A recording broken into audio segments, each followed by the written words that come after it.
morning to all of you on the West Coast and in the Mountain Time Zone, and good afternoon to everybody else. I'm really grateful for the opportunity to be with you today, and I want to thank Tim O'Brien and the Planning Committee for inviting me to share some reflections on what is unfolding in Holy Cross Province. Yesterday, when we gathered as a Passionist family, after Father Joachim's presentation, we look back at what has happened since the 2019 provincial chapter, particularly last year. On the second day of the assembly, we look forward.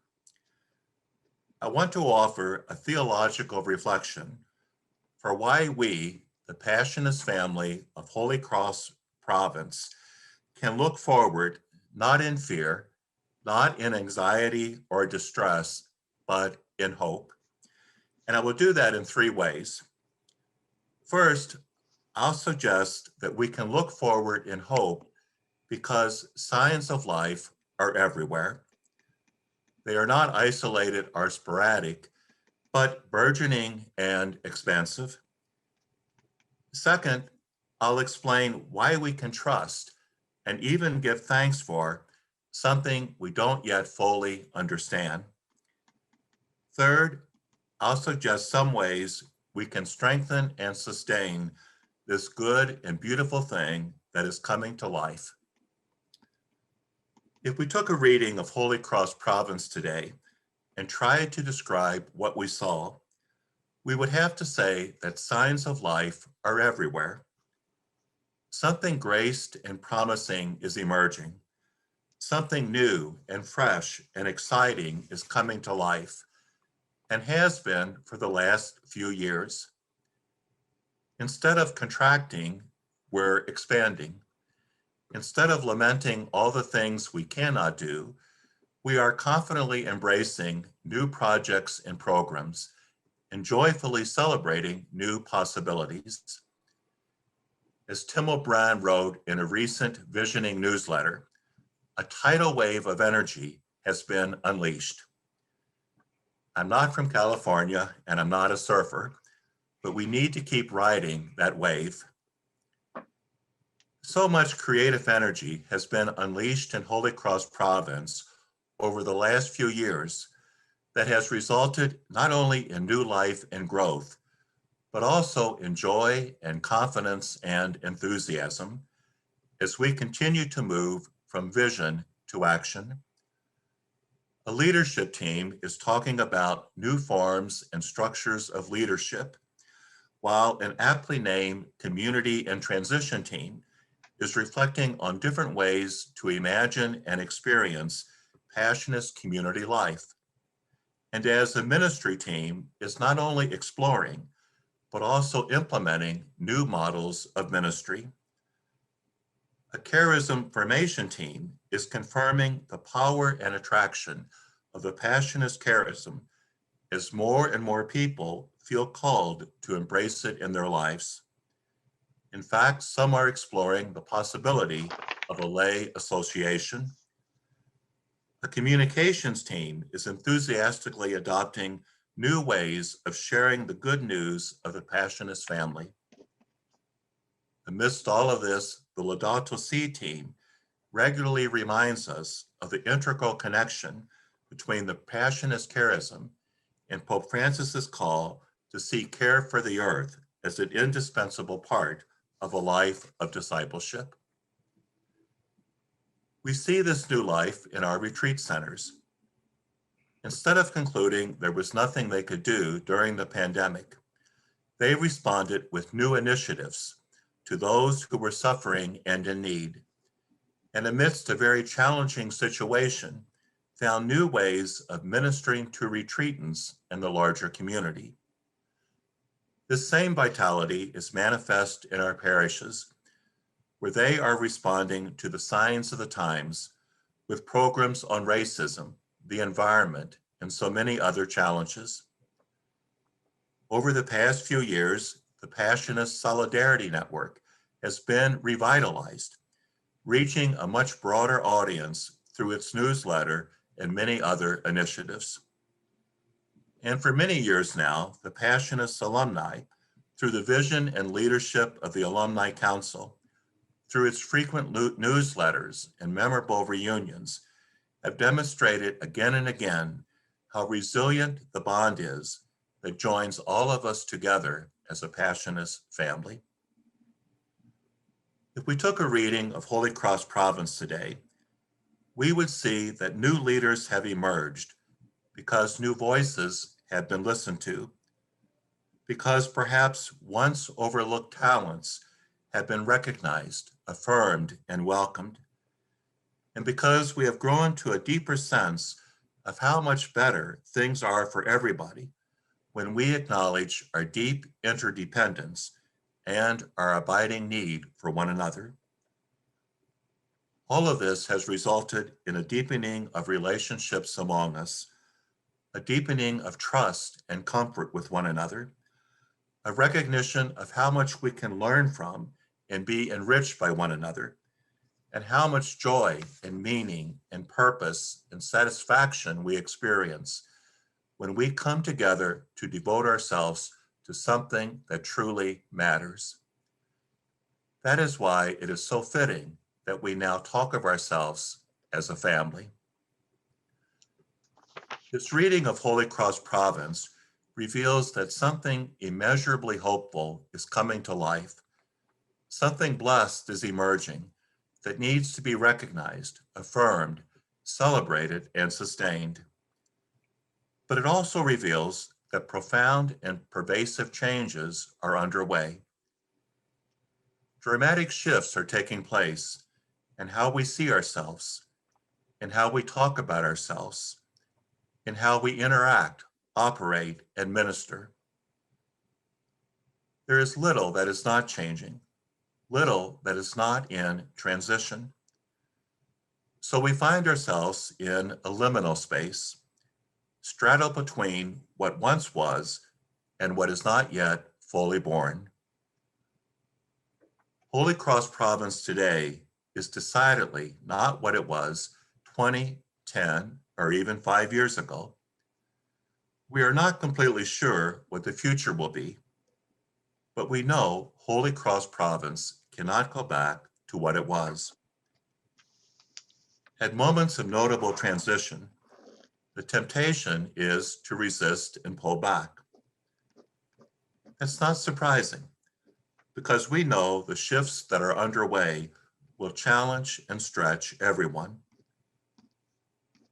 But if these signs of life are not to be extinguished, we as a family must cross the threshold in order to continue journeying together in hope. So why can we trust and even give thanks for what we don't yet fully understand? There are many reasons, but I want to mention 4. First, we've let ourselves be led by the Spirit.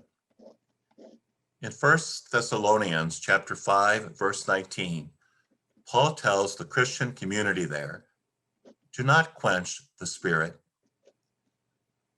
One thing we can say for sure is that in the last few years, the Passionist family of Holy Cross Province has not quenched, stifled, or resisted the Spirit.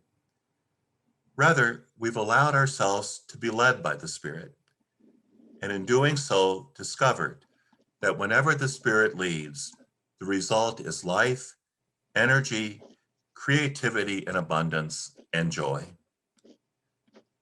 By contrast, we always know when we are ignoring, resisting, or trying to control the Spirit, because when we do, the result is not life and energy, but a gloomy lethargy.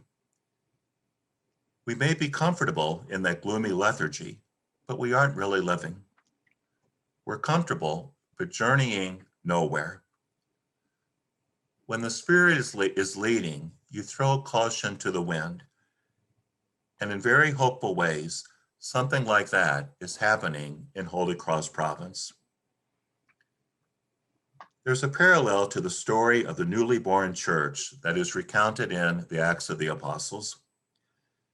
At Pentecost, the Spirit burst into the lives of the first disciples, and nothing was ever the same again. In many ways, the Spirit is the central character in Acts, because the early church is clearly a Spirit-led community, a community so empowered and guided by the Spirit that no decision is made without discerning how the Spirit is calling them. This trust in the Spirit results in a church that is bold, a church that is fearless, full of life, utterly committed to its mission, and joyful even amidst suffering. That something graced and hopeful is coming to life in the Passionist family suggests that this is a Pentecost moment in Holy Cross Province. On January 25th, 1959, when Pope John XXIII surprised everyone by announcing that there would be an ecumenical council, he said that the windows of the church must be thrown open to let in the fresh air of the Spirit, and even said that the Catholic Church was in need of a second Pentecost, a rebirthing. On the first day of the council, John challenged the assembled bishops to heed the promptings of the Spirit, rather than be controlled by those he called prophets of gloom and doom, who refused to see anything hopeful on the horizon. In Lumen Gentium, its great document on the Church, the Council retrieved the theology of the Church found in the New Testament and spoke of the Spirit dwelling in the Church, guiding it, constantly renewing it, and endowing all of its members with an abundance of gifts. It even spoke of the Spirit as rejuvenating the Church. Now, I'm at an age where any mention of rejuvenation gets my attention. I love this part of Lumen Gentium because it describes a church on a journey led by the Spirit, and it presents an image of the church as a dynamic, living reality that, far from being listless or static, is continually unfolding, evolving, growing, and developing. And that a church led by the Spirit is continually being rejuvenated suggests there should always be a youthfulness and vitality to the church, never staleness. I used to tell my students that in the years immediately following Vatican II, that it was an exciting time to be a Catholic. Well, it's an exciting time to be a member of a Passionist family of Holy Cross Province, because so much that the Council envisioned for a rebirth of the Church, when it described it as evolving, developing, and as being renewed and rejuvenated, is happening now in the province. The second reason that we can trust and even give thanks for something that we don't yet fully understand is that we are a Passionist family. Even more, we can be a Passionist family only because our diverse and varied lives are grounded and centered in the charism that was entrusted to St. Paul of the Cross, a charism that is now entrusted to each of us. That is what makes us one. That is what, like gravity, draws us together. Like any family, the Passionist family of Holy Cross Province is made up of some very diverse individuals. But like any family, that diversity is grounded in a deeper and unshakable unity. That is why no member of the Passionist family should ever feel like an outsider, why no one should ever feel second class. That is why we should never see one another as strangers, but as brothers and sisters, bonded together by our collective conviction that the passion of Jesus, as St. Paul of the Cross declared, is the greatest and most overwhelming work of God's love. One is a passionist because he or she feels a compelling affinity or deep resonance with the charism of the passionist, so much so that they take it to heart. I always felt whenever I encountered a Passionist, even if I had never met them before, that I already knew them. I always felt as soon as I met them that a bond already existed between us, a deep familiarity, because we had taken the same gift to heart, and therefore were companions and family members before we ever laid eyes on one another. Knowing that we had taken the same gift to heart enabled us to let down our guard, to open ourselves, and to be relaxed and comfortable with one another. And it enabled us to love one another. There is a Passionist family because there are people who can say to one another, "Oh, you too." There is a Passionist family whenever there are people who cannot be themselves without keeping alive in their hearts the memory of the passion of Jesus. There is a Passionist family because anyone who assents to the Passionist charism not only recognizes that others have done the same, recognizes that we are all entrusted with the same gift, but also that we can best embrace, enter into, and be transformed by this gift in a family where we help, support, and learn from one another. There is a Passionist family because no one of us can completely capture or embody by ourselves the meaning of the charism. We need to see the charism reflected and embodied and brought to life in others in order to understand its richness and vitality, its beauty and power, and its continued relevance. The fact that we are joined together in one charism that is lived out in so many ways testifies to the perennial relevance of the gift. But it also reminds us of what would be lost to the church and the world if there were not a family who had taken this gift to heart. The third reason that we can trust and affirm and celebrate what is coming to life is that every member of the Passionist family of Holy Cross Province shares the same story and is committed to keeping it alive. I taught courses in Christian ethics for over 35 years and quickly became convinced that the Christian moral life is not primarily a matter of following laws and rules, but rather of taking on and being faithful to a story. The story of God that first came to Israel in the Old Testament, and then in Jesus in the New Testament. Christians are storytellers, people who not only understand their lives in light of Christ, but who strive to become a character in the story in their own unique way.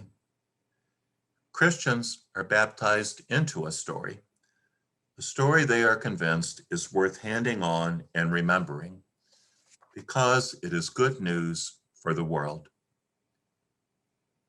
The same is true for Passionists. Passionists are storytellers who have taken to heart the story of God's abundant and extravagant love in the crucified Christ, a love that did not count the cost. That story claimed the heart of St. Paul of the Cross and every Passionist who came after him. Men and women who understood their lives in light of that story and who were absolutely convinced it is a story worth handing on, remembering, and keeping alive because it bears a message of love, hope, healing, and compassion, especially for those who suffer, that the world desperately needs to hear. It is a story of universal and lasting significance. Stories offer us accounts of what we should aspire to as persons and communities. Stories are arguments about life, about where we can find the meaning and purpose that come from knowing we have given ourselves to something that matters. That is true for every Passionist. We are all incorporated into the story that claimed the heart of St. Paul of the Cross, a story that continued after him, spread throughout the world, and now lives on in us, because that story has claimed our hearts too. Each of us entered this story at different stages of our lives, and perhaps from very different backgrounds. And we live out that story in different ways that reflect the unique circumstances of our lives, our personalities, and our gifts, all of which bring energy and vitality to the story. But again, we are a family of Passionists precisely because we have all taken this story to heart and have been formed by it so that we can share its powerful message with others. Right now, the Passionist family of Holy Cross Province is writing its own distinctive chapter to this story, adding to it, editing it here and there as we journey together, continually discerning what does being faithful to the story ask of us now. Fourth, there is no reason to doubt or pull back from all that is coming to life in Holy Cross Province, because in letting the Spirit lead us, we are learning to love every member of this growing family. Love brings life, because to love is to acknowledge that we cannot go it alone. If this is to be a journey of hope, it has to be a journey that we take together. The opening words of the Passionist Constitutions tell us that St. Paul of the Cross gathered companions. Paul knew what we know. Nobody becomes a Passionist on their own. Nobody becomes a Passionist single-handedly. There is no self-made Passionist, because there is no way to learn, no way to live, no way to grow in and be faithful to the Passionist story without the support, guidance, love, and friendship of others trying to live it as well. The very language of family tells us that we find life and we flourish together and we journey in hope only when people truly do recognize and respect one another, only when people truly are willing to attend to one another and be available to one another, and only in that vibrant mutuality where everyone's gifts are generously shared as well as genuinely welcomed. The metaphor of journey reminds us that we have companions walking along with us. When we do have these companions walking along with us, something changes. We may start the journey as strangers, but there's a good chance that along the way, we have become friends. That's because as we walk, we talk. And as we talk and listen to one another, as we share more about ourselves, we come to know one another better. Any uneasiness between us lessens as we become more comfortable with one another. As we take that journey together, we offer and receive the respect, the encouragement, the affirmation, and support that every member of the family needs. And on that journey, we realize that God provides, that God blesses and gives life, that God counsels and consoles in and through one another, if we are willing to make whatever changes are necessary to take this journey together. That is one way of understanding what is happening in Holy Cross Province today. We're adjusting and adapting, talking and listening, reviewing and revising in order to do whatever is necessary for us to take this journey together in hope. And in doing so, we're coming to love every member of the family, acknowledging their uniqueness, respecting and appreciating them, and letting them know through our attitudes, through our words and actions, Not only that it is good that they are with us, but also that we are better because of them. The theologian Jonathan Edwards described love as finding your place of belonging. More and more people are finding a place of belonging in the Passionist family. We love each other when everyone knows that we are glad they are here and that they truly do belong. So I want to conclude by offering 3 ways we can strengthen and sustain this good and beautiful thing that is coming to life in Holy Cross Province. 3 ways that we can continue to grow together and deepen the unity that already exists among us. First, we must have the courage to be magnanimous. Magnanimity is a strange sounding and even harder to spell virtue, but also an absolutely crucial one, because magnanimity helps us both as individuals and as a community to achieve the greatness to which God calls us and makes possible for us. Magnanimity equips us to respond to every opportunity, and these come every day, to become more than we already are by transcending ourselves in love, kindness, and service to others.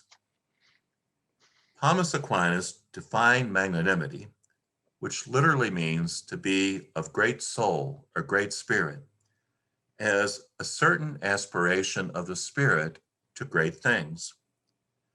He went on to say that a magnanimous person has the spirit for some great act, which perfectly describes the kinds of individual, community, and family Passionists must be if the good work God is doing with us and among us is to grow. To care for the charism that has been entrusted to us, we cannot settle for what is easiest, most convenient, most familiar, or most comfortable. Rather, we must be a family that has the courage to aspire to something that is truly great, a family of great soul and of great spirit, that does not give up on reaching for something that truly matters, living and proclaiming God's love in the crucified Christ. Magnanimous people want to do their best with the gifts and opportunities provided to them. If asked why they won't settle for less demanding ways to live, they'll say that God and others deserve their best.